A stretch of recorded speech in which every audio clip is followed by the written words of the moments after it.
আসসালামু আলাইকুম। আজকে আপনাদের ইংলিশ ইনফর্মাল লেটার ফার্স্ট পেপারের এইচএসসি যারা আগামী 2027 সালে পরীক্ষা দিবে তাদের জন্য। তো এই যে এখানে প্রথমে ডেটটা দিয়ে দিবা, তারপরে প্রিয় যে নাম থাকবে নামটা বসিয়ে দিবা, দিয়া এভাবে শুরু করবা। এটা দুর্বল স্টুডেন্টরাও পারবে তোমার। তো at first take my salam, hope you are well. I am also well by the grace of Almighty Allah.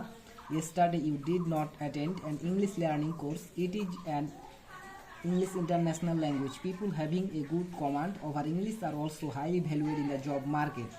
No more today. Please convey my best regards to your parents and youngers with love. যে আমার নামটা এই যে যেরকম নাম দিয়ে দেবো সানিউল। তো আপনারা মূল বিষয় হলো ডেট আর এই যে প্রিয় এভাবে দিয়ে এই এই লাইনটুকু খুব গুরুত্বপূর্ণ। এই যে আল্লাহ পর্যন্ত এই বরাবর আপনি লিখতে পারেন, এটা খুব সহজ। এইখানে লিখে দিলেন আর আপনি নিজের মতামতে যা চাবে অন্য সময় সব এটা আপনি নিজের মতন করে দিবেন। দ্বিতীয় নম্বরে এই যে এটা খুব গুরুত্বপূর্ণ, এখানে 2 লাইন ফাঁকা থবেন, আপনার লেখাটা একটু যদি ছোট হয়। দিয়ে no more today, please convey my best regards to your parents and youngers. এভাবে ভালোবাসা জানাবেন সবাইকে বাড়ির। তারপরে এই উইথ লাভ বা ইউর লাভিং ফ্রেন্ড এভাবে দিবেন, দিয়ে নাম দিয়ে দেবেন। আশা করছি সবাই বুঝতে পেরেছেন।